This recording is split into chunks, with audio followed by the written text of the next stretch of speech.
যে মার্জার তো আমরা আমাদের করতে হবে, বা আমাদের ব্যাংক রেজলিউশন অর্ডিন্যান্স হয়েছে, মার্জার শুধু না লিকুইডেশন হতে পারে, সবই করার ক্ষমতা এখন বাংলাদেশ ব্যাংকের হাতে আছে আইনগতভাবে, যেটা আগে ছিল না। এখন অনেকেই মনে করছেন কেন মার্জার হচ্ছে না, মার্জার এত তাড়াতাড়ি আমাদের প্রস্তুতিটা তো নিতে হবে, আমাদের প্ল্যানিংটা করতে হবে, আমাদের ফান্ডিং সোর্সগুলো আইডেন্টিফাই করে নিতে হবে। তো এই প্রসেসে আমরা আছি এখন। আমরা যখন আমরা রেডি হয়ে যাব তখন আমরা আমরা আমরা মাঠে নামবো। এই পর্যায়ে সংখ্যাটা ডিপেন্ড করবে কিসের উপর? আমাদের হয়তো প্রথমে কয়েকটা ব্যাংক নিয়ে করব, তারপরে আরো কিছু ব্যাংক নিব, তারপরে আরো কিছু ব্যাংক নিব, এইভাবে আমরা আগাবো। আমরা একবারে তো সবগুলো করতে পারবো না, আমাদের ক্যাপাসিটিও তো সীমিত। তো সেই জন্য এক্সাক্ট নাম্বারটা এখনো সেইভাবে বলাটা মুশকিল। তবে ইসলামিক ব্যাংকগুলোকে নিয়ে একটা করার কথা আমরা চিন্তা করছি, সেটা হবে। আর কোনো চিন্তার কোনো কারণ নেই, কারণ প্রথম পর্যায়ে যেটা আইনেই বলা আছে সরকারিকরণ করা হবে, ব্যাংকগুলোকে গভর্নমেন্ট ব্যাংকে রূপান্তর করা হবে, একেবারে সরকার এটাকে নিয়ে নেবে, অধিগ্রহণ করে নেবে। তো অধিগ্রহণ করলে তো আর কারো ডিপোজিটরের কোনো চিন্তার কোনো কারণ থাকার কথা নয় এবং উচিত নয়। তা আমরা বলবো ডিপোজিটরদের উদ্দেশ্যে আপনাদের থ্রুতে যে কোনো চিন্তার কিছু না, আপনারা যেখানে আছেন সেখানেই থাকেন, আপনাদের স্বার্থ তো আমরাই দেখবো, সরকারই দেখবে, সরকারই তো নিয়ে নিবে। যে ব্যাংকই নিক না কেন সঙ্গত কারণে নেবে, অসঙ্গত কোনো কারণে নেবে না, আইনের ভিত্তিতে নেবে। এবং এটাকে সরকারিকরণ করার পরেই আমরা এটাকে এখানে অনেক টাকা ঢালতে হবে, সেই টাকাটাও আমরা ঢালবো, সরকারের থেকেই ঢালবো। ঢেলে এটাকে পুনর্গঠন করে নতুন মালিকানার হাতে নিয়ে স্ট্র্যাটেজিক ইনভেস্টর আমরা চেষ্টা করব, বিদেশি বিনিয়োগকারী, বড় বিনিয়োগকারী, তাদেরকে নিয়ে এসে তাদের হাতে আমরা এটাকে ছেড়ে দেবো আবার। তো এখানে কোনো ভয়ের কিছু নাই। শক্তিশালী ব্যাংকের অংশীদার হবেন, শক্তিশালী ব্যাংকের ডিপোজিটর হবেন, এটাই হবে আমাদের লক্ষ্য। আমাদের পলিসি হচ্ছে যদি কারোর ডেফারেল থাকে, ডেফারেল অর্থাৎ সে মিট করতে পারছে না, তার ক্যাপিটাল অ্যাডিকুয়েসি হচ্ছে না, ক্যাপিটাল নেগেটিভ বা ক্যাপিটাল পজিটিভ হলেও এটা রিকোয়ারমেন্টের চাইতে অনেক কম, এনপিআর অনেক বেশি। সব মশার বিরুদ্ধে সুরক্ষা দিতে এলো বসুন্ধরা এক্সট্রিম অ্যারোসল, মশার বিরুদ্ধে এক্সট্রিম সুরক্ষা। এবং সেই এনপিআর এর জন্য আমরা ওয়েবার দিয়ে দিচ্ছি, তাদেরকে টিকিয়ে রাখছি।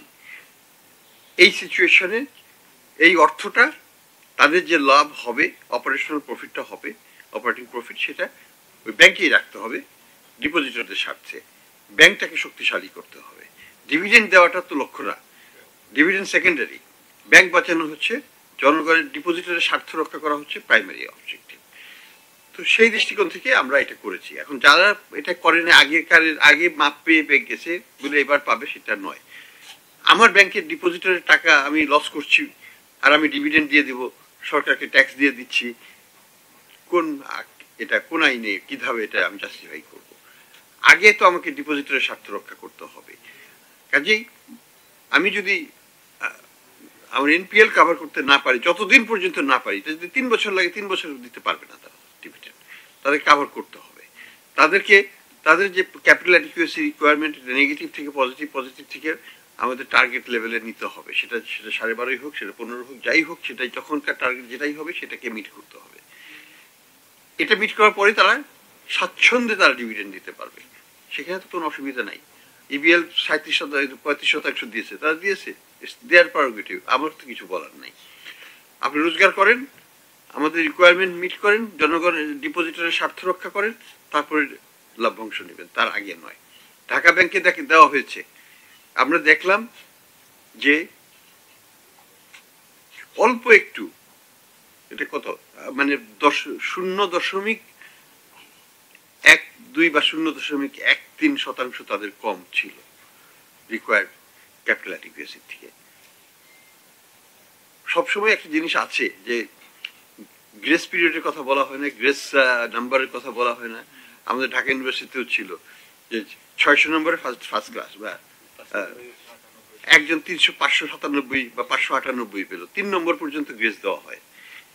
তো আমরা ওই পলিসিটাতেই যে ঠিক আছে, একটা কোম্পানি একেবারেই কাছে, তাদেরকে আমরা বলে দেব আগামী বছর কিন্তু দেব না, কিন্তু এই বছর অনলি বাই 0.13 তাকে আমরা ডিপ্রাইভ করতে চাইছিলাম না, সেই কারণে দেওয়া হয়েছে।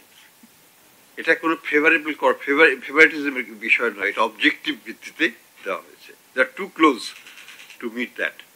এবং তাদেরকে যদি আমরা না দিই, they will very disheartened no ঠিক আছে আগামী বছর তো আর দিচ্ছি না, বলে দিচ্ছি তোমরা খুব কাছে আছো, আগামী বছর অবশ্যই এটা ওভারকাম করে পুরোপুরি মিট করে আরো বেশি করে টার্গেট আমরা তাদের কাছে আশা করছি।